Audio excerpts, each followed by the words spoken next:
우리 은퇴 권사님들 목소리는 은퇴가 없는 것 같아요. 어쩌면 저렇게 꾀꼬리 같은 목소리로 찬양을 하시는지 하나님께서 영광을 받으신 줄 믿습니다. 우리 옆 사람과 한번 인사하겠습니다. 쉬지 말고 기도합시다. 쉬지 말고 기도합시다. 여러분, 하나님의 뜻은 쉬지 말고 기도하는 것입니다. 하나님의 첫 번째 뜻이 무엇이냐면 항상 기뻐하라. 그런데 우리는 무엇을 근거로 기뻐하냐면 쉬지 않고 기도할 수 있기에 기뻐할 수 있는 거예요. 우리가 전능하신 하나님을 아버지로 부를 수 있다는 것이 얼마나 대단한 특권인지, 하나님을 아버지라 부르는 것, 이것처럼 놀라운 특권이 없는 것입니다. 그런데 하나님은 우리의 아버지가 되셔서 우리의 기도를 들어주신다 말씀하고 있는 거예요. 그래서 기뻐할 수 있는 것입니다. 요한복음 16장 24절에 보면 지금까지는 너희가 내 이름으로 아무것도 구하지 아니하였으나 구하라 그리하면 받으리니 너희 기쁨이 충만하리라 그랬어요. 구하면 기쁨이 충만하리라 말씀하고 있는 것입니다. 구하면 응답해 주시기 때문에 기쁨이 있다는 거예요. 마태복음 7장 7절에도 구하라 그리하면 너희에게 주실 것이요 찾으라 그리하면 찾아낼 것이요 문을 두드리라 그리하면 너희에게 열릴 것이니 구하는 이마다 받을 것이요 찾는 이는 찾아낼 것이요 두드리는 이에게 열릴 것이니라 그랬어요.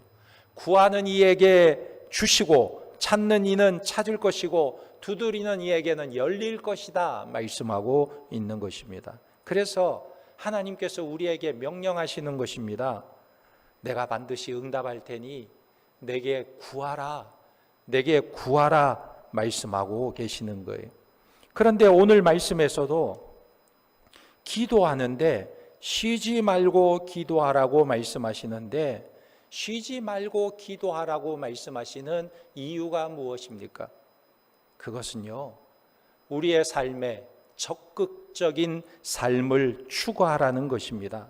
다시 말하면 숙명론과 대결하라는 것입니다.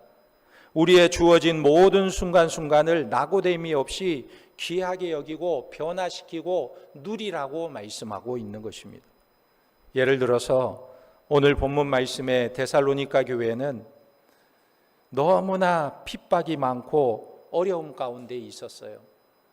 이 데살로니가 교회를 향해서 하나님께서는 쉬지 말고 기도하라는 말을 3번이나 반복해서 말씀하고 있는 것입니다. 이들은 환난과 핍박과 어려움 속에서 늘 그들의 생각 속에 이런 생각이 있었어요. 아멘, 주 예수여 어서 오시옵소서. 예수님 재림 때만 바라보고 살았던 것입니다. 이 땅의 삶은 희망이 없고 이 땅의 삶은 소망이 없기 때문에 주님 오시는 그날만 바라보고 살았다는 거예요.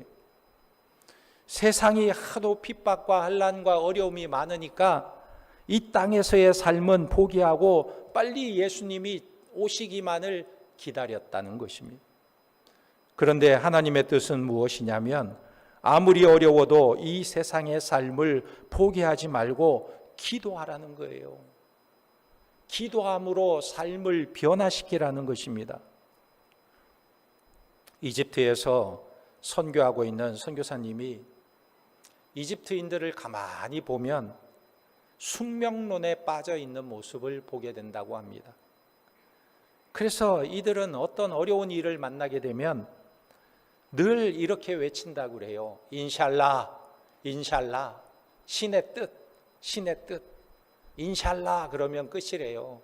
모든 것이 신의 뜻 하면 끝이 나는 것입니다.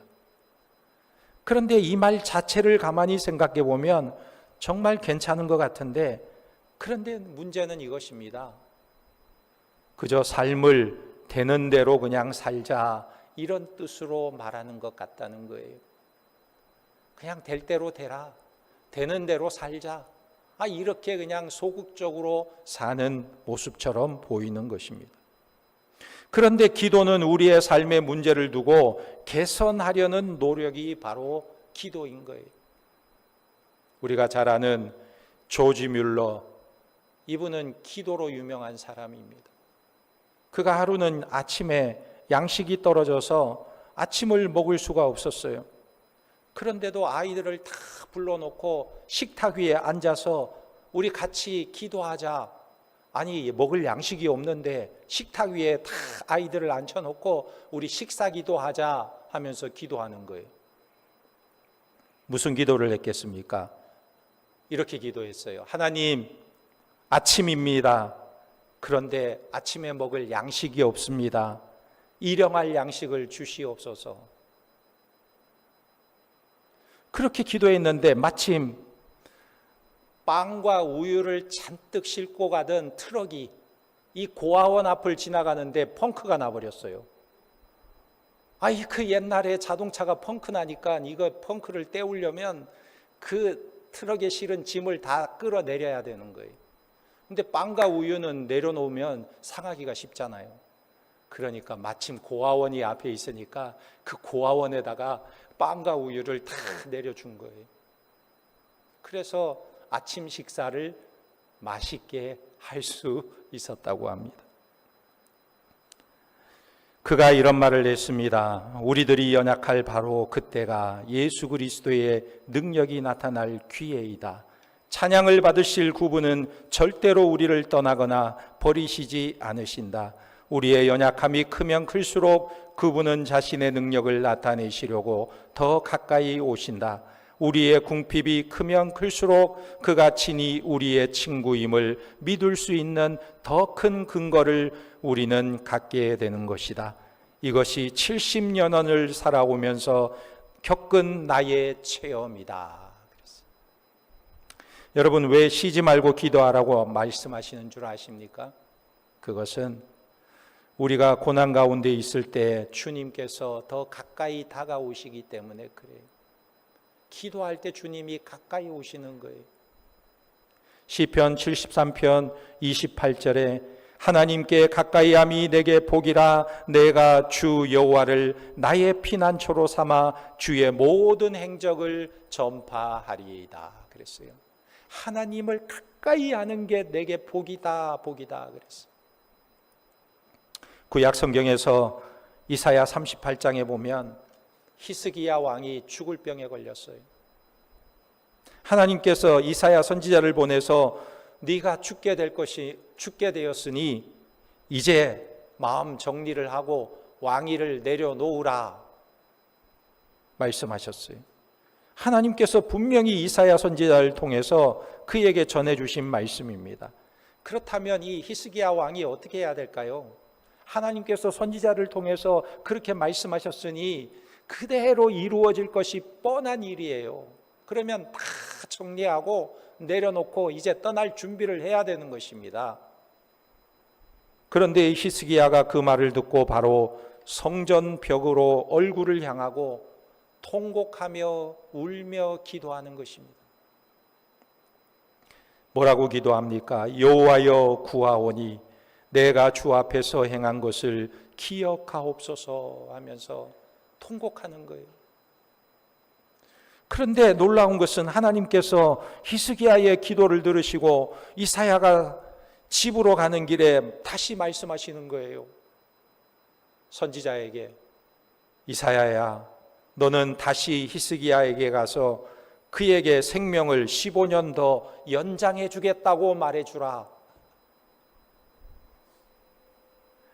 그래서 이사야 선지자가 왕에게로 다시 돌아간 것입니다. 그리고는 하나님의 계획을 전하는 거예요. 하나님께서 당신의 눈물의 기도를 들으시고 생명을 15년 더 연장해 주셨습니다. 여러분, 하나님의 뜻이지만 히스기야가 간절히 하나님 앞에 기도할 때 하나님께서 자기의 뜻을 변경시킬 정도로 그의 기도에 응답하시는 것을 경험하게 되는 것입니다. 그러니까 이것이 얼마나 중요한 모습인가? 하나님 앞에 기도하는 것이 얼마나 중요한 일인가? 너는 낙심하지 말고 적극적인 삶을 추구하라. 죽을 지경이 되었어도 도전하라. 하나님께서 말씀하고 계시는 것입니다. 그래서 그가 고침을 받고 나서 기도의 응답을 경험하고 나서 나중에 어떻게 변합니까? 아수르 나라가 침략해 올 때에 담대하게 그가 외쳤어요. 역대하 32장 7절에 보니까 너희는 마음을 강하게 하며 담대히 하고 아수르 왕과 그를 따르는 온 무리로 말미암아 두려워하지 말며 놀라지 말라. 우리와 함께 하시는 이가 그와 함께 하는 자보다 크니 그와 함께하는 자는 육신이 팔이요 우리와 함께 하시는 이는 우리 하나님 여호와시라. 반드시 우리를 도우시고 우리를 대신하여 싸우시리라 하매 백성이 유다 왕 히스기야의 말로 말미암아 안심하니라. 할렐루야. 이렇게 히스기야가 기도의 응답을 받고 나니까 이스라엘이 아수르와 싸우면서도 물러서지 않고 주눅들지 않고 담대하게 저들과 싸우면서 마음에 안심했다 말하고 있는 거예요. 이 말을 잘 생각해 보면 우리와 함께한 이가 그들과 함께한 이보다 크다. 우리 하나님이 그들보다 훨씬 더 크신 하나님이시다. 그 하나님이 우리와 함께하고 계신다. 두려워하지 말라. 히스기야가 담대히 말하고 있는 것입니다. 그래서 기도는요, 하나님의 능력으로 상황을 바꾸는 힘이 되는 거예요. 그러므로 우리가 해야 할 일이 무엇이냐면 기도하는 것입니다. 쉬지 않고 기도하는 거예요. 그리고 쉬지 말고 기도하라는 것은 두 번째로 비전을 포기하지 말라는 거예요. 기대하라는 것입니다. 만약에 우리에게 비전이 있고 꿈이 있으면 반드시 기도하게 되어 있어요. 왜? 그것을 이루기 위해서. 어느 청년이 목사님을 찾아와서 묻는 것입니다. 목사님, 기도는 어떻게 하는 것입니까? 물었어요. 그러자 목사님이 그를 시냇가로 데리고 가서 옷을 벗으라고 하더니 강제로 그를 강물에다가 밀어 빠뜨려 버렸어요.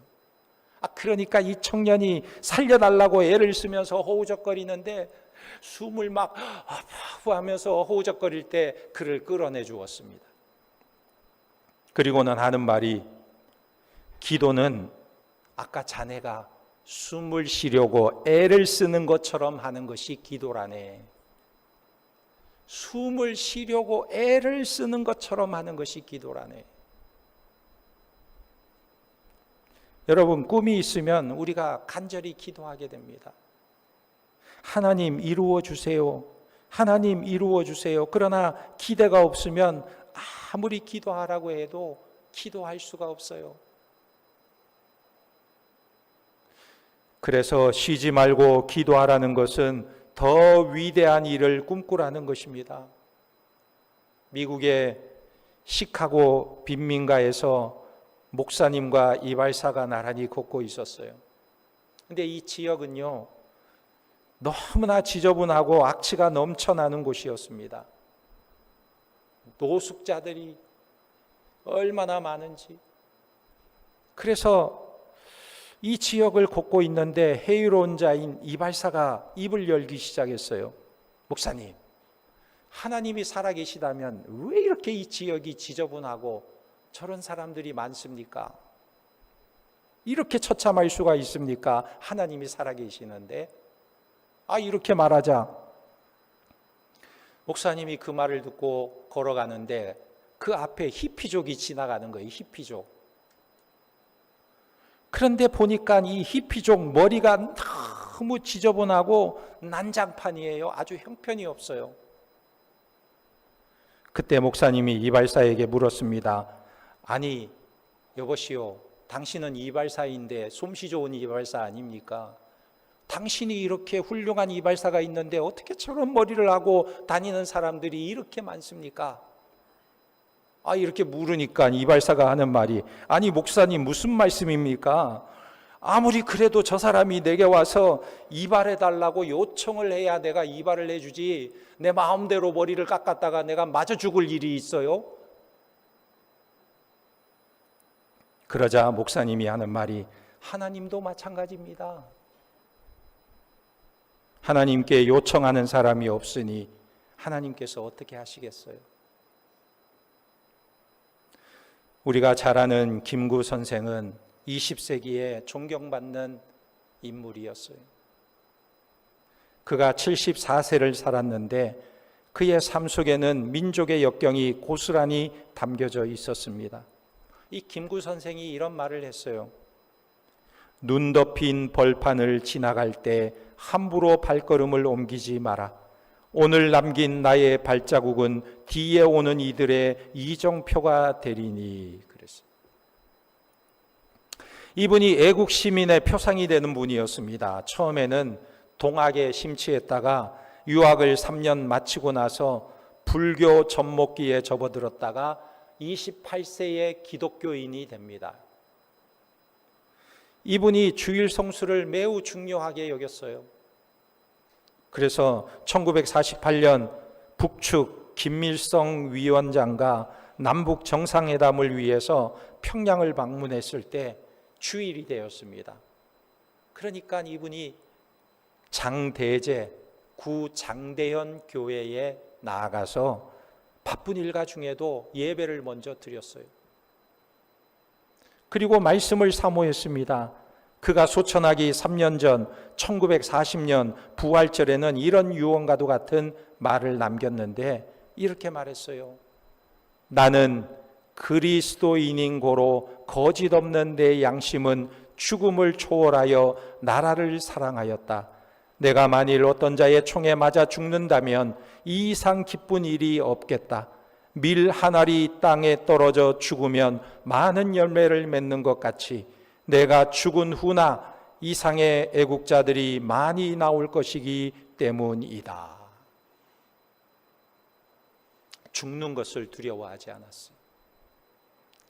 그는 해방 후에 자기 숙소인 경교장에서 새벽마다 목사님을 초빙해서 새벽 기도를 매일 드렸다고 합니다. 그 복잡한 나라 사상 속에 바른 길을 간 것은 그가 기도의 사람이었기 때문에 가능한 일이었어요. 우리도 이 험한 세상에서 이 시대에 하나님의 일꾼으로 쓰임받는 깨어 기도하는 성도들이 되시기를 주님의 이름으로 축원합니다. 마지막으로 쉬지 말고 기도하라는 말은 하나님과 친밀함 가운데 사귐을 가지라는 것입니다. 여러분, 쉬지 말고 기도하라는 말을 잘 생각해 보세요. 하나님께서 잠시로 떨어져 있지 않고 우리와 교제하고 싶다는 말씀인 것입니다. 쉬지 말고 기도하라. 잠시도 우리와 떨어져 있고 싶지 않다는 거예요. 이것은 하나님의 마음을 잘 표현하고 있는 내용이기도 한 것입니다. 여러분들은 사랑에 빠져본 적이 있나요? 사랑하는 사람을 만나면 어떻습니까? 만나서 이야기하고 시간 가는 줄 몰라요. 헤어질 때에도 헤어지는 것이 너무 아쉬워서 내가 집에다 데려다 주고, 또 헤어지는 게 아쉬워서 그럼 내가 반은 좀 데려다 줄게 하고 또 데려다 주고, 그러다가 또 아니 당신 집에 먼저 가세요 하면서 또 데려다 주고, 그러다가 이제 헤어져서는 이따 전화하세요 그래가지고 또 집에 돌아가서 전화해요. 전화 밤새도록 전화하는데 시간 가는 줄 모르는 거. 사랑하면 그렇게 시간 가는 줄 모르게 대화하고 또 대화해도 더 말하고 싶고 보고 싶고 그리운 것입니다. 하나님께서 왜 쉬지 말고 기도하라고 말씀하고 있습니까? 그것은 나와 깊은 관계를 갖고 싶은 거예요. 하나님은 사실 우리의 기도가 없어도 모든 것을 다 하실 수 있는 분이십니다. 천지 만물을 창조하실 때에도 하나님은 말씀 한마디로 다 창조하셨어요.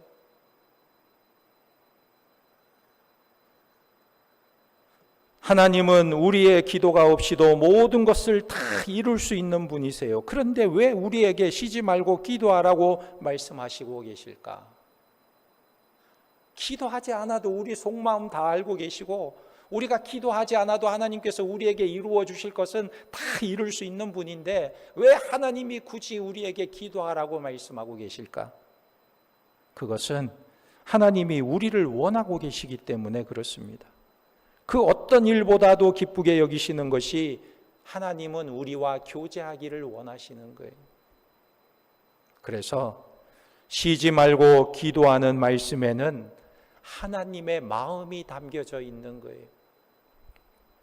나는 너와 교제하기를 원한다. 그러니 쉬지 말고 기도하라. 내게 좀 말 좀 걸어주지 않겠니? 나와 대화하지 않겠니? 말씀하시는 거예요. 세계적인 GM 자동차 회사에 최고의 엔지니어가 있었습니다. 그 이름은 찰스 캐터링이라는 사람입니다.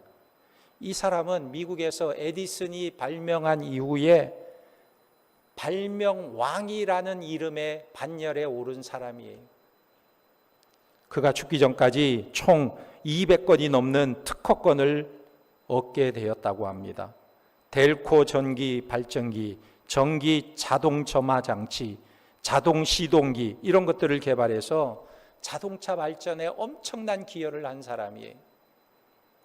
그런데 어느 모임에 갔더니 사회자가 그의 손을 높이 들면서 질문을 하는 거예요.